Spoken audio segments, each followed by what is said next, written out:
welcome to So Awkward. I'm Jester. I'm Don. And we're talking about Buffy today. Yeah. You just finished it. The whole thing. 7 seasons? Yep. I don't even know how many times I've seen the entire series.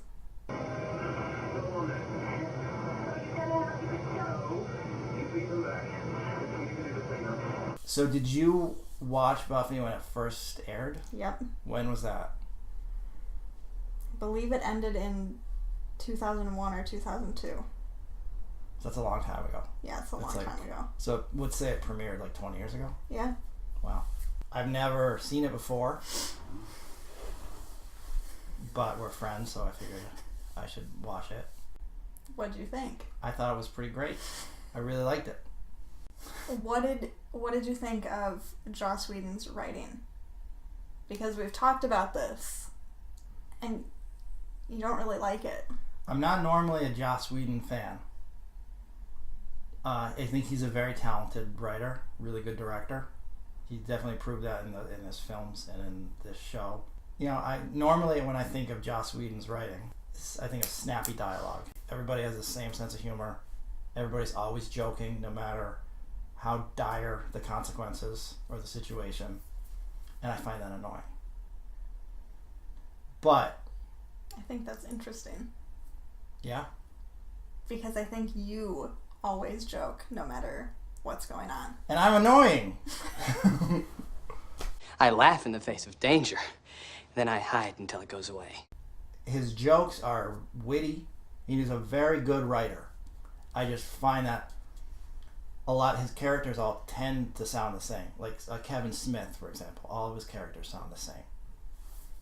But, to answer your question, either because it's a series with, different writers, like a team of writers, I didn't find that to be the case. And because the episodes and the storylines got really dark, the humor actually worked as a counterpoint to the darkness.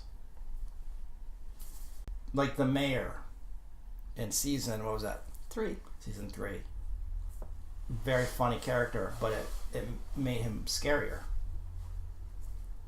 And his humor was different than, say, Xander's humor. Or Xander's humor was different than, say, Buffy's humor. She had like the witty, the classic hero one-liners. I guess you would point out Xander as the comic interest. Although really they're all funny because it's Whedon. But he was funny. Brandon, what's his name? Nicholas Brandon. Nicholas Brandon. Every time he made a joke, I laughed.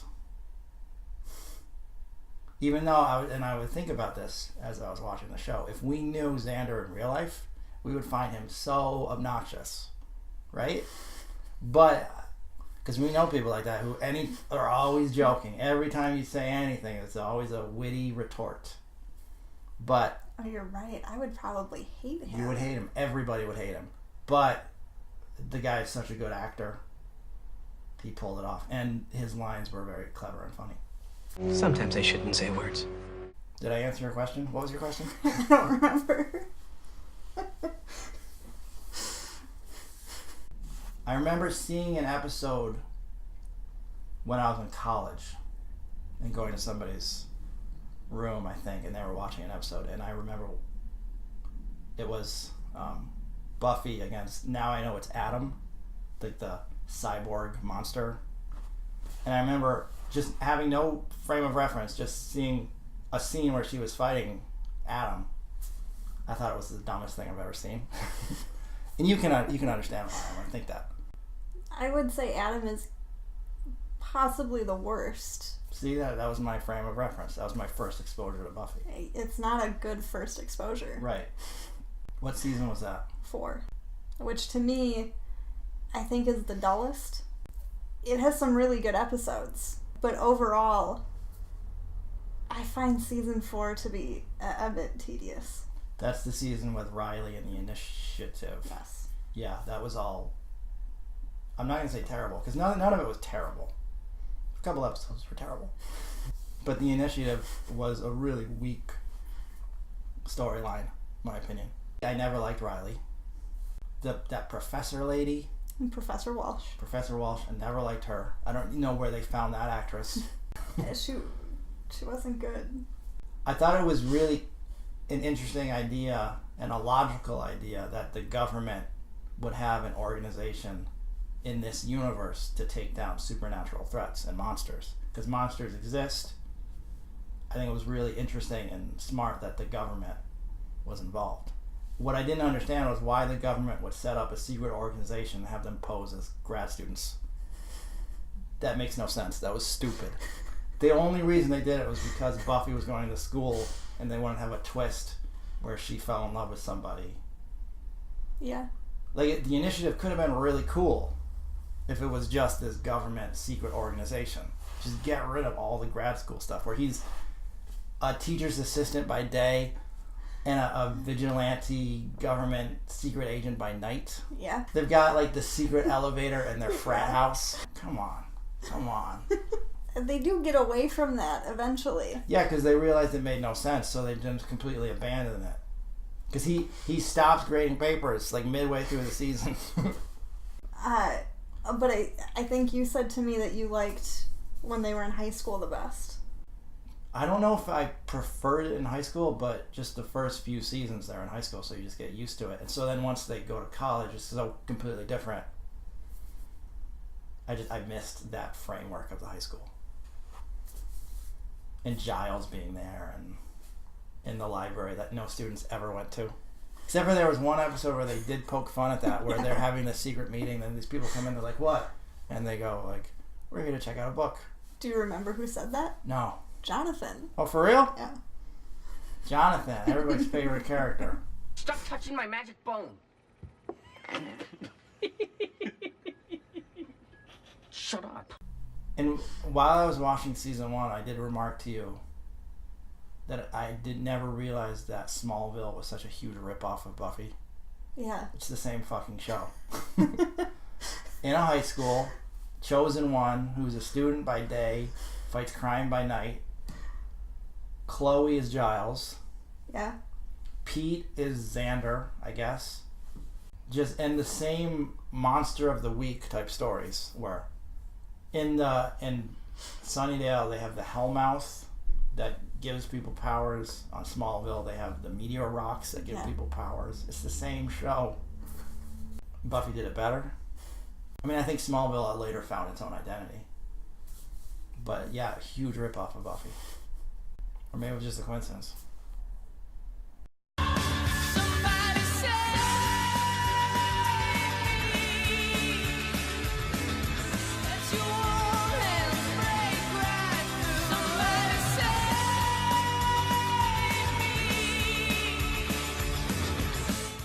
I'm watching Smallville right now, and James Marsters, who is Spike, was just on it. And he did nothing. He did nothing.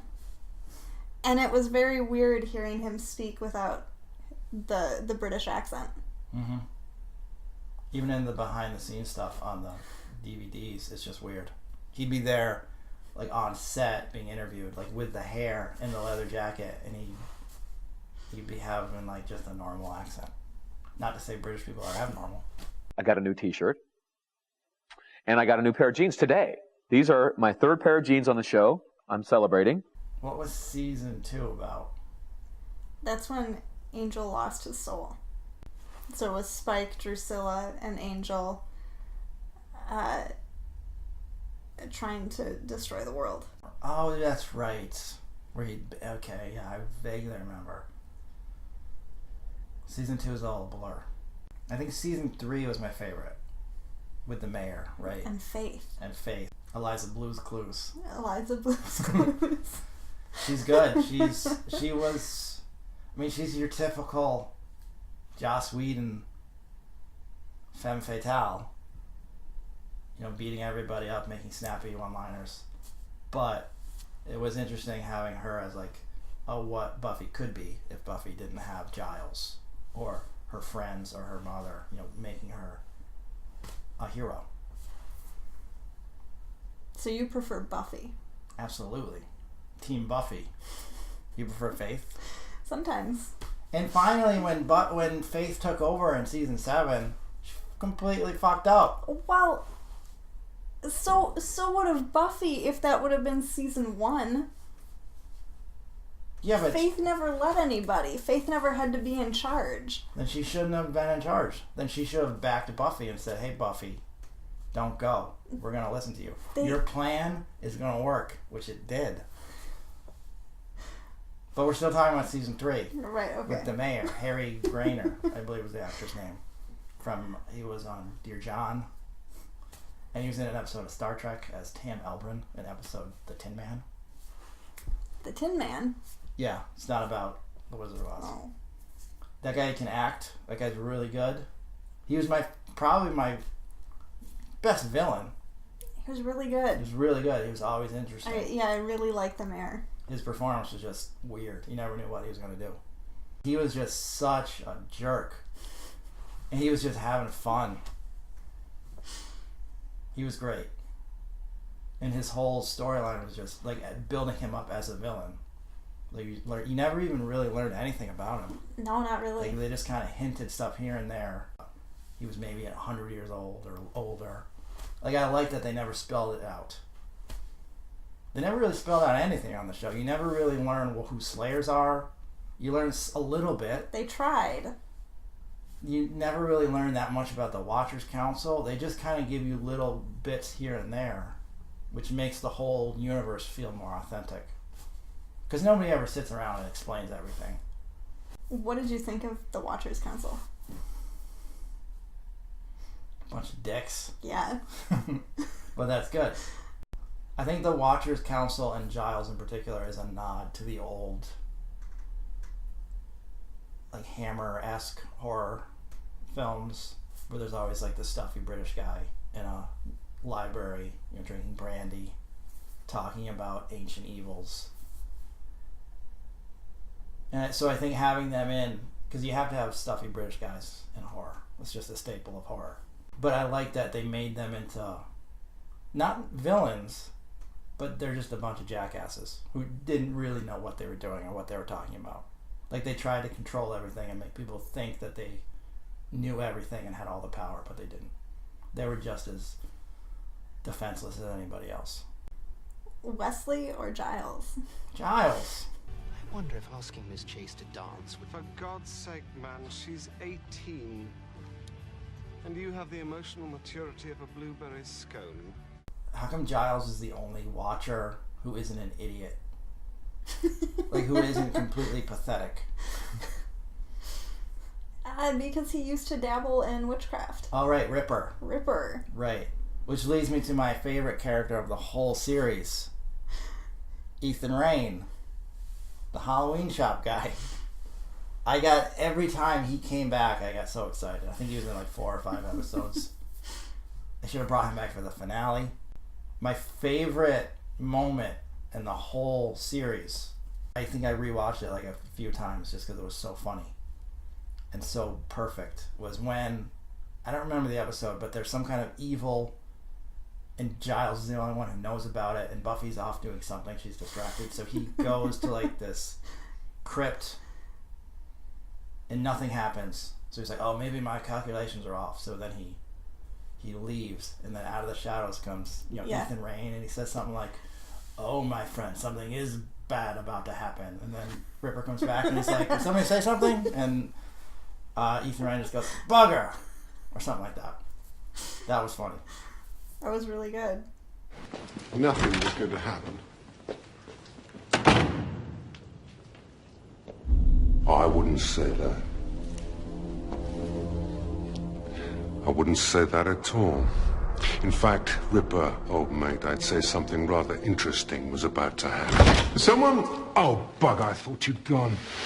It's a good episode. It's a Giles episode. Oh, was that the one where he turned into a monster? That has to be the one. Where, yeah, because then him and Ethan Rayne go get drunk, and then Giles wakes up the next morning and he's just like a demon. Yep. That's in my top 10 favorite episodes. That was just fun.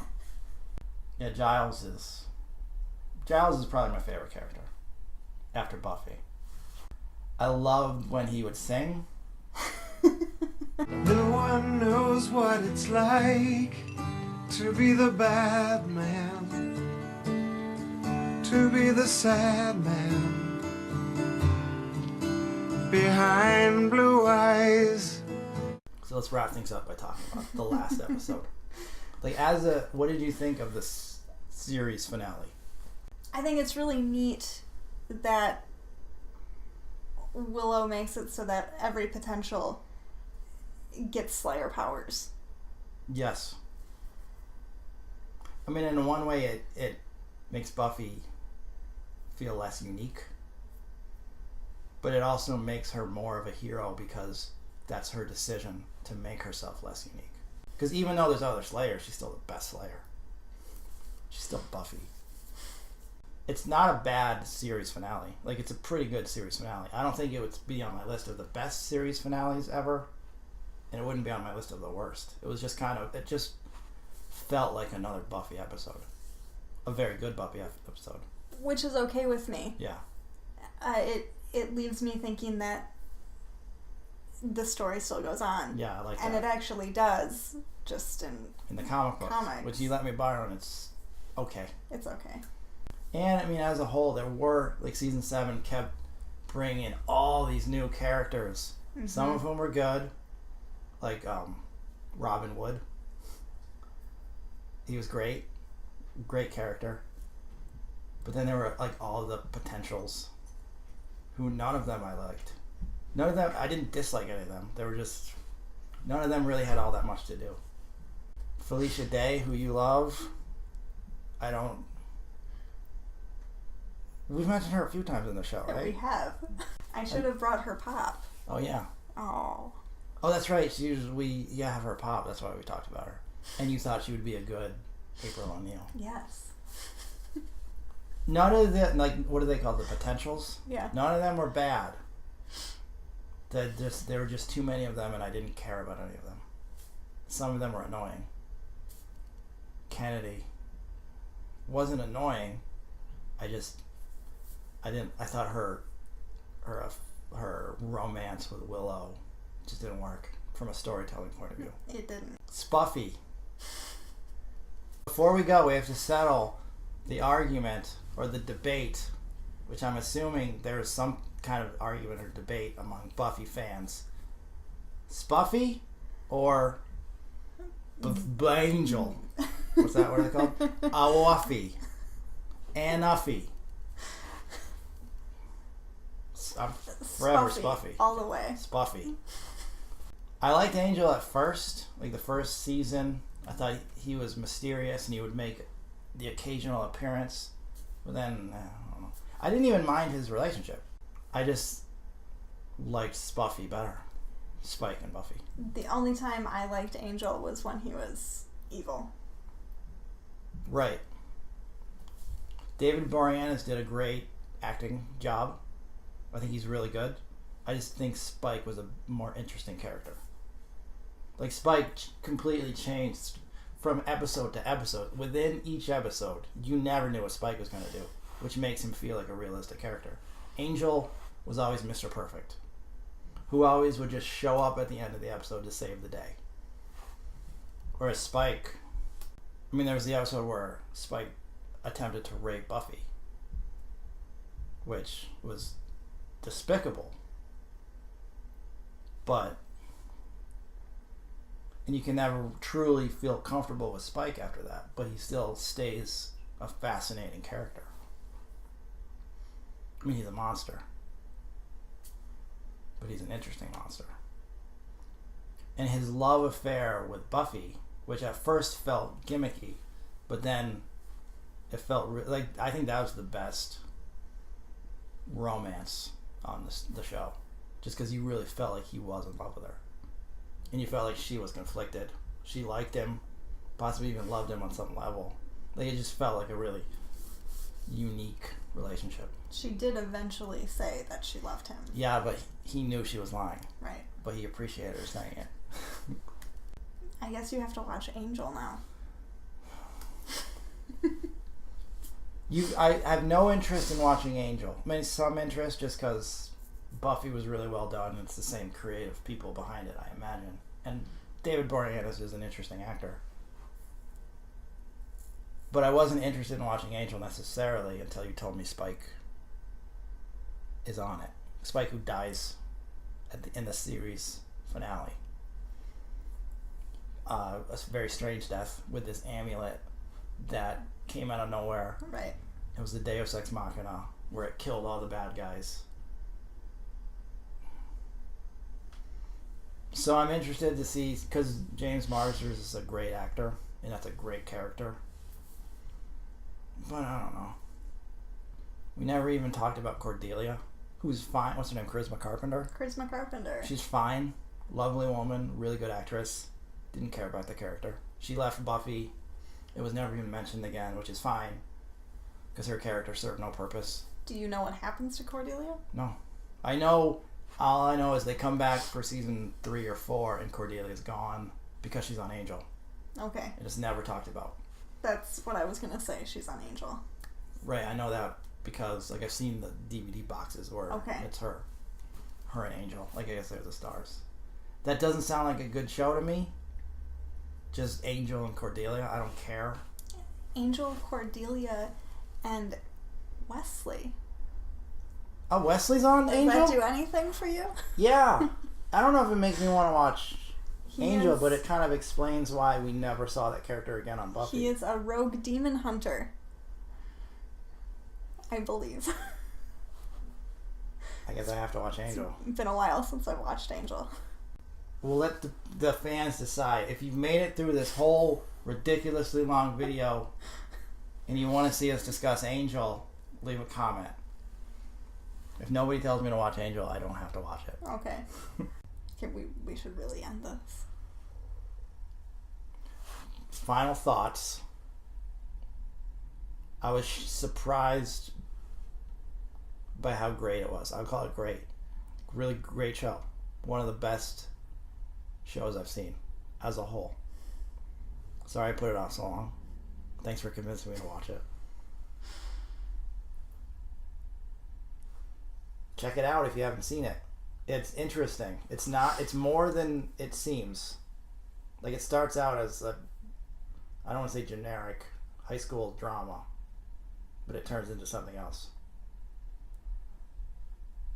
It's scary. It's funny. It's romantic. Let you have the last word.